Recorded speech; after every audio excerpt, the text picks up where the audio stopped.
Hey everyone, and welcome back to the channel. Today, we're diving into a gig that's been buzzing all over the internet, Amazon Flex.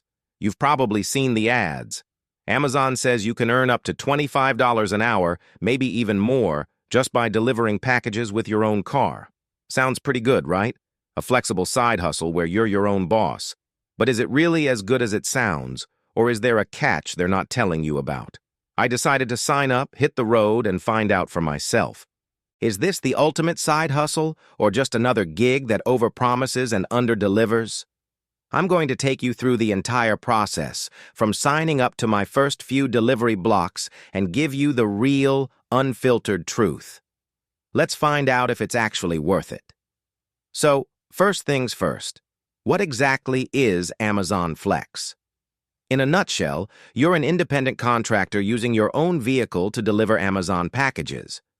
Think of it like being a delivery driver, but without the set schedule.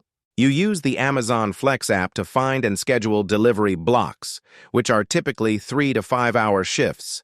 The pay varies based on your location, the time of day, and how desperate Amazon is for drivers.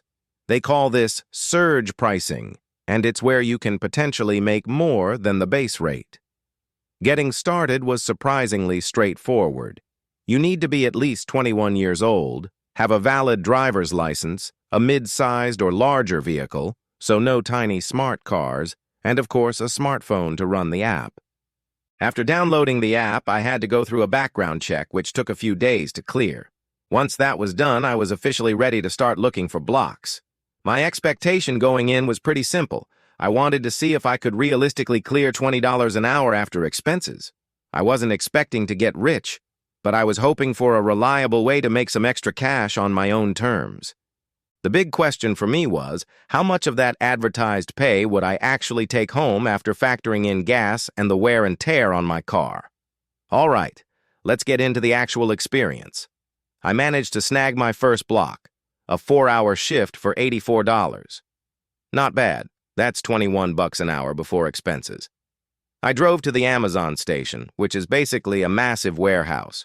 The check-in process is all done through the app. You scan a QR code, they verify your ID, and then you pull your car into a designated lane.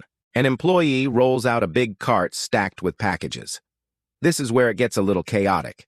You have to scan every single package with your phone and then strategically load them into your car. My first time, I just threw them in. Big mistake. You want to organize them by the delivery sequence number to save yourself a massive headache later. Once the car was loaded, the app gave me my first delivery address. And we were off. The navigation within the app is decent, kind of like a simplified Google Maps. My route took me to a quiet suburban neighborhood about 20 minutes away. Most of the drops were easy. Just leave the package on the porch, snap a photo in the app to confirm delivery, and move on to the next one. It was actually kind of peaceful. Just me, my podcast, and the open road. The flexibility is a huge win. You literally just work when you want to. And some of these routes are incredibly quiet and scenic. But it wasn't all smooth sailing. On my second block, I got a route in a dense downtown area. Finding parking was a nightmare, and many deliveries were to huge apartment buildings with confusing layouts and access codes that didn't work. The app sometimes gives you notes like, "Leave with front desk," but the front desk has no idea what you're talking about. This is where the time pressure really kicks in. You're constantly watching the clock, knowing that if you fall behind, you might not finish your block on time, and you don't get paid extra for running late. I also had a block with a massive number of packages, like 49 packages for a 3-hour block. It felt like a race against time from the moment I left the station. The stress can definitely ramp up when things don't go according to plan. Okay, let's break down the numbers, because that's what we all care about, right? Over a few weeks, I completed about 10 blocks. My average pay per block came out to be around $22 an hour. So, on a 4-hour block, I'd make about $88. Not quite the $25 an hour they advertise, but not terrible. However, that's the gross amount. We have to talk about expenses. Gas is the biggest one. I tracked my mileage, and for an average 4-hour block, I was driving about 60 miles, which cost me around $10 in gas. So that $88 immediately becomes $78. Then there's the hidden cost. Wear and tear on your car. The IRS mileage rate is a good way to estimate this, which accounts for depreciation, maintenance, and tires. At the current rate, those 60 miles represent about $40 in vehicle expenses. Now, you won't feel that cost immediately, but it adds up over time in oil changes, new tires, and repairs. So if we subtract that, our $88 is now down to $38 for 4 hours of work. That's $9.50 an hour. Ouch. That's a very conservative all-in calculation. A more realistic, cash-in-your-pocket view might just subtract gas, putting you at about $19.50 an hour. It really depends on how you account for your car's long-term health. In terms of time commitment, it's not just the block time. You have to factor in the drive to and from the warehouse, which for me was about 30 minutes each way. So a 4-hour block is really a 5-hour commitment.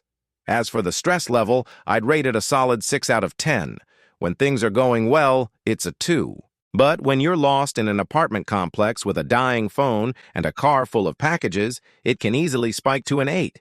So, for our Spend Smart score, I'm giving Amazon Flex a 6.5 out of 10.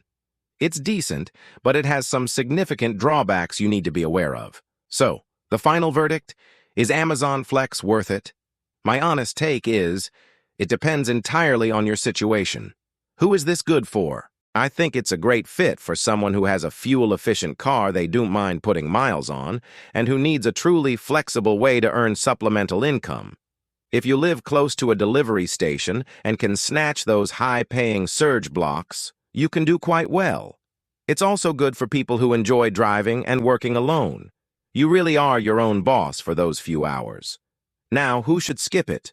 If you have an older car that isn't reliable, or a gas guzzler, stay away. Your expenses will eat up your profits. If you get easily stressed by time pressure, navigation issues, or dealing with apartment building access, this might not be for you. And if you're looking for a primary source of income with benefits and stability, this isn't it. Remember, you're an independent contractor, so you're responsible for your own taxes, insurance, and you get no benefits. For me personally, was it worth it? I'd say yes, as a way to make some extra cash here and there on a free afternoon. It won't replace my main income, but it's a decent option to have in my back pocket. It's not the get-rich-quick scheme some people make it out to be, but if you go in with realistic expectations and understand the true costs, Amazon Flex can be a worthwhile side hustle. The key is to be smart about which blocks you accept and how you manage your time and expenses. And that's my deep dive into Amazon Flex. I hope this honest review helps you decide if it's the right gig for you. Have you tried Amazon Flex? What was your experience like? Let me know down in the comments. I'd love to hear your stories and tips. If you found this video helpful, do me a huge favor and hit that like button, and consider subscribing for more honest reviews on side hustles and ways to make your money work for you. Thanks so much for watching, and I'll see you in the next one.